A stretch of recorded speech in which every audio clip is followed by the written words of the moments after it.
7a, we have y equals negative 2x plus 7.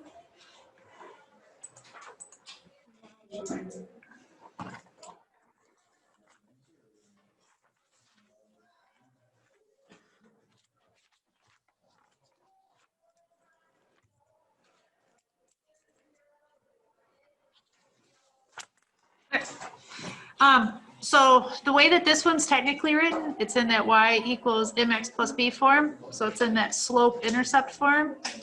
So this tells you this is the y-intercept. And this is always your slope. Good job. Okay. So if I go to graph this, making a perfect little xy coordinates.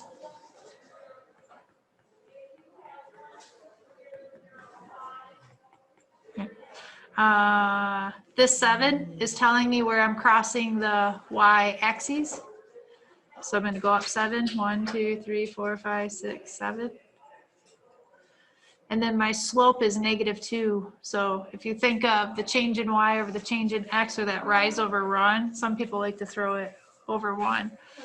So from this point, you're going to go down 2 and to the right 1. And perfectly drawn-ish, right? Sometimes in life, you just make your dots bigger, and it makes your line look better. Okay. And then just make sure you get those arrows on the end, because it is a line, and a line goes on and on and on forever, right? All right. Any other ones?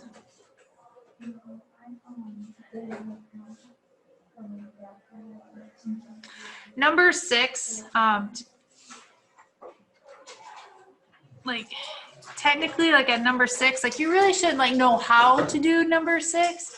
It's just trying to get you to think about like, well, how would it kind of look? So ultimately, like the big thing is, you know, in a sense, if you kind of could get kind of like those little lines kind of like going through there, like not so maybe not much the open circles and closed circles. We'll get into all of that like later, but kind of knowing like you're going to have that one bus, no matter how many kids you have on, up until you get to 90. And then you got up to like 2 buses, and you had 2 buses until you ended up getting to 130. You know what I mean? So trying to get those are called step functions. And if you could kind of get something along that, you're doing good. Anything else? Good on everything else? All right. All right. So today we got a little bit of notes to take.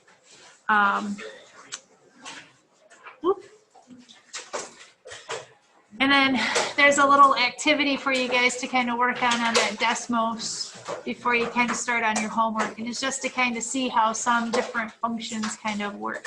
Right? So this is the 1.1.2, and they're calling it using a graphing calculator. So the one nice thing, if you're doing using the CPM book online, like when they actually have Desmos activities, it's built right into it, and you just click on it and it takes you right to Desmos. If you're like working at home on your assignment and you need a graphing calculator, if you go to my homepage, my website, and under those resources, there was that tab for those Desmos calculator, right? Or if you have a TI-84, you can use that. Or there are some in the media center that you can check out, like a textbook. You're just responsible for, you know, battery replacement and not destroying it, kind of thing. So that's an option as well. Sound good? Everybody good? All right.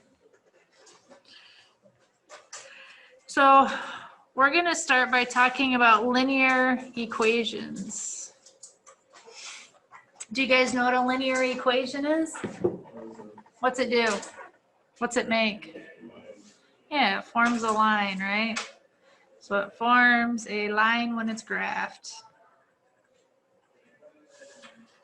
So number 7 that we just went through, that problem would be an example of a linear function, right? There's two forms that we're going to look at today. One of them is called the standard form.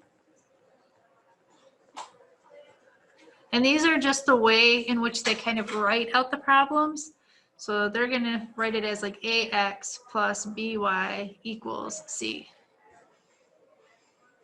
And I believe on yesterday's assignment, I think there was one on there, or was it the day before? And you had to kind of like graph it. So there's a couple different ways of graphing it. So an example of this they would write, say, like negative 6x plus 3y equals negative 18. And that's just considered standard form. So your x and your y variable are on the same side of the equal sign. That's what standard form means. And then there's slope-intercept form.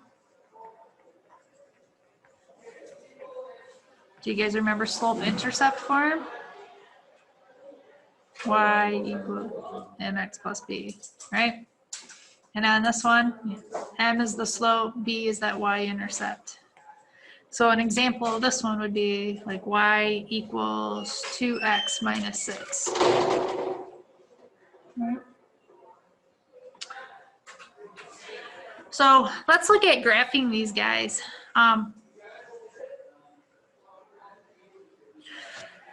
So if I'm looking at like this top one in this standard form, so there's always pros and cons to every form when it comes to graphing it. And it's like a personal preference on what one you like the best.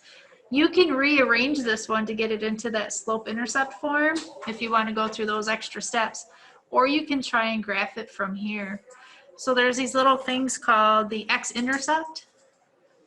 Anybody know what the x-intercept is?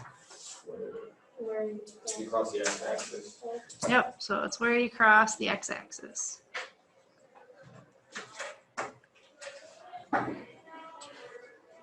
So which one's my x-axis? This one, right? So when I cross anywhere in the x-axis, what's my y value going to be? What's my y value right there? 0. Yep. If I was here, say I went over 1, what's my y value going to be? If you were to give me that coordinate or that point right there, it would be 0, 1, 0, right? If I moved over 5 places, what would my, still going to be 0. So when I cross over that x-axis, no matter where I cross over that x-axis, my y value is always, it's always 0, right? So when we're looking for that x-intercept, the y value is always 0. Right? So if I look at my little equation, negative 6x plus 3y equals negative 18, if I'm looking for that x-intercept, what's my y value going to be? 0. It's going to be 0. So guess what I can do on my equation? What can I put in for y? 0. I can put in 0, right? So negative 6x plus 3 times 0 equals negative 18. And we love doing some algebra, right? So we get what? Negative 6x equals negative 18. What's my x going to equal? 3, right? So where am I going to cross the x-axis? When x equals 3. So there's one point of your graph.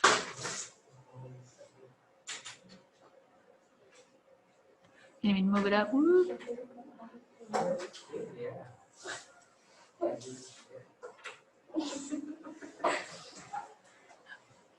I think Landon needs more time. No, you're good. No, I'm good. I'll give you guys a little. You're good. You sure?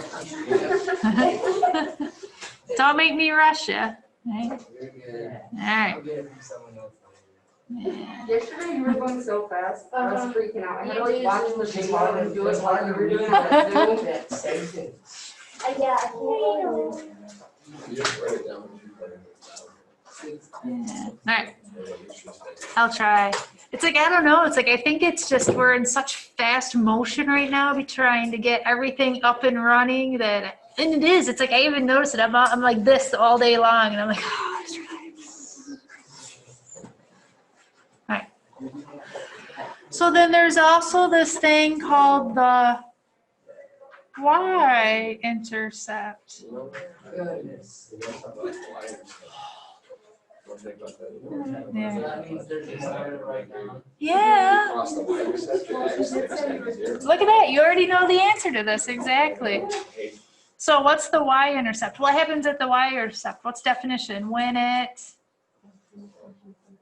X is 0. yeah, so when the graph or the line, I guess I could use line, right? So when the line crosses the y-axis. Right? So where's my y-axis? This one. Hey, what did you just spell out the word Y? I was just listening. All right. So what's my x value right here at the origin? 0. If I moved up 2 spots, what would my x value be? Still 0, right? If I move down here, what's my x value? 0. So if I'm looking to where I cross the y-axis, what do I know about my x value? X is 0. So now I can look at that equation again. Negative 6x plus 3y equals negative 18. And if I want to find where it crosses the y, what am I going to do? Substitute X for 0. Yeah, make x 0 now. Plus 3y equals negative 18. So 3y equals negative 18. Oops. Y is going to equal No. negative 6. Negative 6, that's what Yep. I So could I put that someplace on my graph? Where's it going to go? Down 6. 1, 2, 3, 4, 5, 6. So that's my other point. How many points do you have to have in order to make a line? 2. 2. Do we get 2 points? Yeah. Yep. So guess what I can do? Make a lot. Whoop. I can make a perfectly straight. Sometimes you make dots bigger, sometimes you make lines thicker. Right? So what does that line represent? So that line is that equation, right? Okay, but you just pick 0. I don't Yeah. Yep. Because I know that my line's going to cross the x and y axes. Right? Unless it's like, yeah. Yep.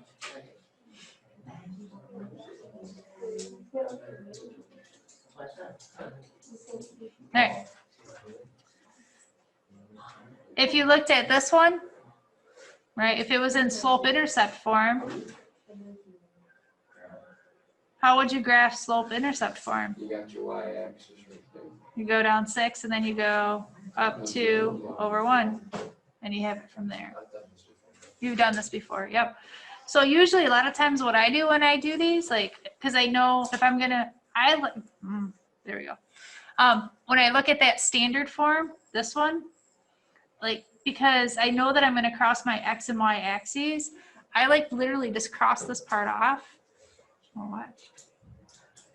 Because if I put in 0, that would go away. So y is gonna equal negative 6, all right? And then I'm going to cross this part off. And what's my x going to equal? Positive 3, right? Which is what we did. We just took our time doing it because it was the first time going through it.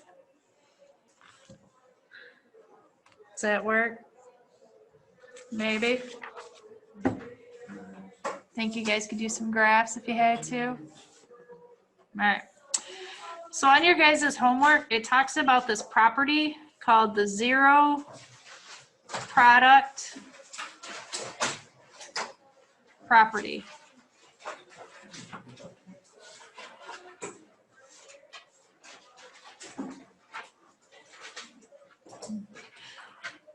Do you know what 0 means? Yes, sir? Yep. That is not the answer. Shut up, Nathan. What's another word for product? Sum would be addition. Product would be multiplication, right? You're fine, right? So what the zero product property says, that if you're multiplying things and your product is 0, one or the other thing has to be 0. So in other words, if you had like A times B equals 0, because the only thing you can multiply to get 0 is 0, right? So this says that either A equals 0 or B has to equal 0. Wouldn't one technically have this too? Like something like this? Either they both can or one of them. That's why it's or. Oh. One or the other, or yeah, or both. Yep. So in math, we call these things like factors, right? Factors are things that you multiply by. So if we had like x plus 2 and x minus 1 equals 0, this whole, I cannot draw brackets. Oh, right? Oh, I know. I'm awful at them. These are called factors. No different than like when you guys were like multiplying, you know, if you were to have 12, and remember when they said, what are the factors of 12? You guys remember the factors of 12? 1 and 12, 2 and 6, 3 and 4. Right, then yes, right. So when it comes to factors, factors are the things that you multiplied by in order to get there, right? So the zero product property says that when you're multiplying these factors and it equals 0, one or the other 0. And like right there, like what are you guys doing to these two things in parentheses? Like what's technically right in between there? Is there a little multiplication symbol there that you just don't see? Right? So you're multiplying those two factors together. So if I'm multiplying these two factors together and it equals 0, that zero product property says that either x plus 2 has to equal 0 or what? X minus 1 Equals 0. Yep. And then back to that cute little algebra. Can you solve this for x? Can you solve this one for x? What are you going to do? Get x all alone, all by himself. Yeah, get rid of this guy. How you going to get rid of this positive 2? Yeah, subtract 2 from both sides, right? And we're going to get x equals negative 2. Or, what are we going to get on this side over here? Yeah, x equals 1.